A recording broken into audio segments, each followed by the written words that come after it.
G'day, I'm Paul. So BMW has just announced that it is killing the V12 engine. Hello darkness, my old friend. I know, cue sad face, that is bad news because it means that other brands are probably going to start killing the V12 engine pretty soon. I thought we'd sit down and have a look at the other brands on the market at the moment that do sell a V12 engine and what the future has for them and where the V12 engines are going to end up. Now, before we get started, if you haven't done so already, subscribe to our channel and press the bell icon so you can find out every single time we do one of these videos, but let's get started. So the V12 engine, it's been around for a while, and growing up, it's always been the realm of super sports cars and also that high-end luxury car setup. It always meant that you had power, torque, and it was just the ultimate. If you were going to buy the most expensive S-Class, it was always going to be the V12 powered version. Same story if you went to buy a Lambo or something like that. You always wanted the one with the most cylinders. But today, V12 engines are less useful because you've got hybridization, electrification, and emissions laws. They are really just killing all of these fun engines. So let's run through the cars on the market today that do have V12 engines. And these are mainstream produced cars. I know we have brands like your Gordon Murray Automotive with the T50 and the T33, but I'm going to stick to just mainstream brands that do still have V12 engines. And we'll start off with the Mercedes Maybach S680. I know it kind of just looks like an S-Class because it is based on the S-Class, but this is the only Mercedes-Benz product at the moment that has a V12 engine, which kind of surprised me because when you think of AMG and all that kind of thing, V12s are pretty pronounced. So the S680 uses a mammoth V12 engine. It's a 6-litre turbocharged V12, produces 463 kilowatts of power and 900 newton meters of torque. And I was a little surprised by this. It only uses 13.6 litres of fuel per 100 kilometres. I was expecting it to be way higher than that. One of the big benefits of a V12, yes, you do get that power and torque because you are effectively just taking, a 6 and 8 cylinder engine and just adding more cylinders that burn more fuel and turn a crank. Whereas this, on the other hand, is all about noise, vibration, and harshness. When you look at a 12-cylinder engine like this, you really do have a smooth configuration there. And then when you do go for the hammer and you want to pick up and get moving, it does so quietly but powerfully and elegantly. So that is one of the big benefits there of the twin-turbo V12 power plant in the Maybach. And of course, this is a luxury car, so they have the issue of having a V12 engine that is noisy inherently and making it super quiet, and I think they have achieved that. It is a really good integration into that product. Next up is Rolls-Royce. So while BMW, who owns Rolls-Royce, has killed the V12 engine from production, Rolls-Royce will continue with a V12 until they go full electric, which is from 2030. And Rolls-Royce has a synonymous history with V12 engines. And I love the fact with Rolls-Royce, it is a company that is meticulous in every single way. The V12 engine, it is 6.75 litres, and Rolls-Royce refers to it as 6 3/4 litres just because it's Rolls-Royce.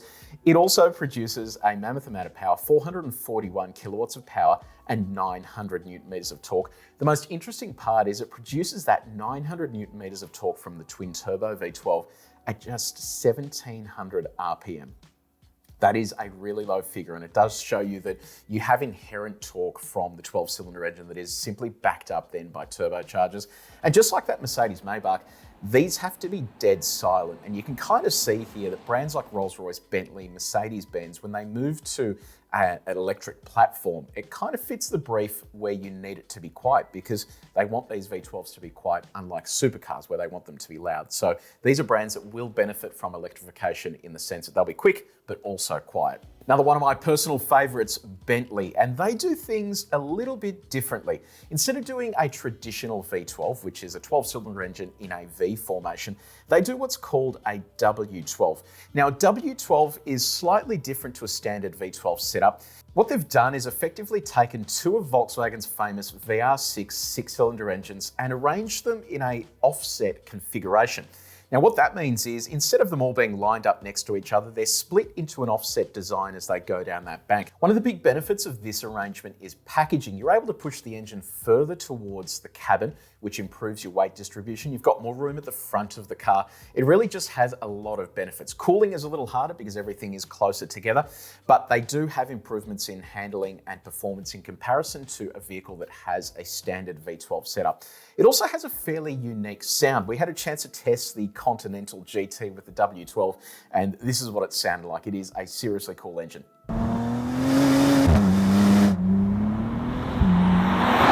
Bentley's 6-litre W12 produces 467 kilowatts of power. It is also turbocharged, 900 newton meters of torque, and it's actually more efficient than the V12 we see in the Mercedes Maybach, coming in at 12.2 litres per 100 kilometres, which I think is pretty impressive. Bentley is also moving to an electric future. From 2030, all of their cars will be electrified, and the first one coming out in 2025. And that'll be sad because the 12-cylinder engine has a huge heritage at Bentley, but again, they try and make them as quiet as they can unless it is a sport model, and that electric future really will hit the nail there in terms of quietness and also the performance you come to expect from a W12 drivetrain. Now, Lamborghini. So I think if you talk Lamborghini, a lot of people just instantly think V12. It is a brand that is synonymous with the 12-cylinder engine, mainly because they can just make it sound like nothing else on the planet. An Aventador makes such a unique sound, you can hear it coming from a mile away.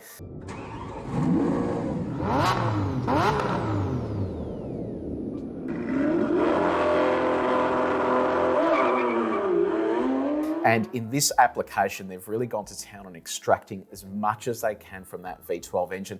If you look at the Aventador and the Ultimate, which is the final version of the 12-cylinder before it goes to hybridization, they've been able to get 573 kilowatts of power and 720 newton meters of torque out of that 6.5 litre V12.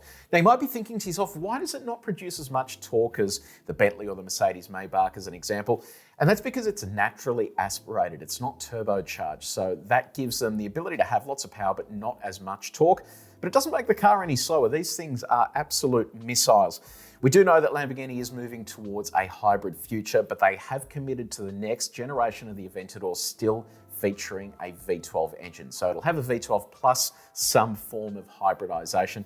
Aston Martin, one of my favorite brands from not only a design point of view, but a sound point of view.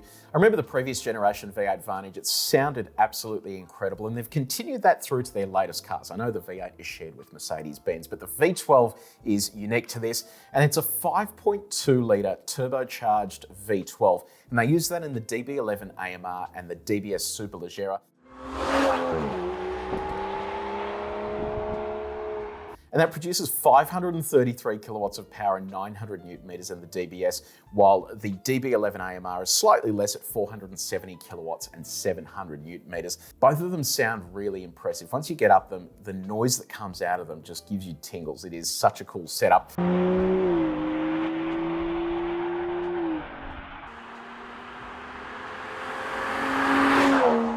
Where they've gone to the absolute extreme is with their hypercars. They're doing two cars called the Valkyrie and the Valhalla. And these are both produced in conjunction with Formula One engineers to create an engine that is just out of this world. We're talking about a red line of 11,100 RPM. And that comes out of a naturally aspirated 6.5 litre V12 that makes 746 kilowatts of power and 740 newton meters of torque. And in addition to that, Aston has paired this engine with an electric motor from Rimac. Rimac, of course, makes the Navira, which is the world's quickest accelerating vehicle.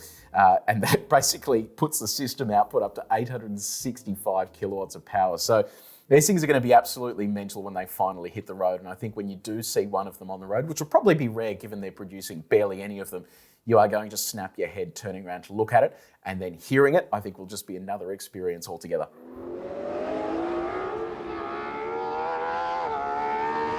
Finally, Ferrari. So this is a brand that's dabbled in a number of electrified applications, but they still use a pair of V12 engines. And the V12 engines Ferrari makes, I think, are simply the leaders on the sound game.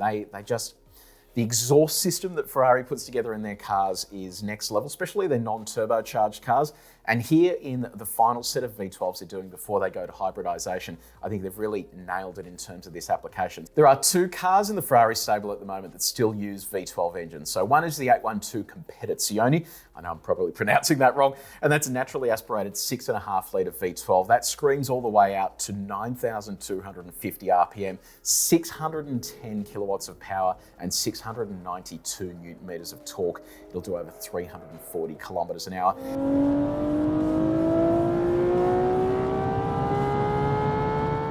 The other one is the Daytona SP3. So this is a limited production car, just 599 units. And unlike the 812, which has the engine at the front, the Daytona has the engine in the rear. So you do have its own unique configuration there, but it's a brand that's also moving towards hybridization. So we will probably see in the not too distant future a gradual and further use of hybridization before this brand also does go full electric. So they are joining Lamborghini in trying to get an exemption in Italy to continue producing internal combustion engines. But with the way the world is heading, I'd be really surprised if they will get an exemption, because beyond 2030, there really won't be all that many services to support these vehicles. So I'll be curious to see whether they get away with that. They do have a lot of swing there with the Italian government. So let me know in the comments section below, are you a luxury kind of person or a sports car kind of person?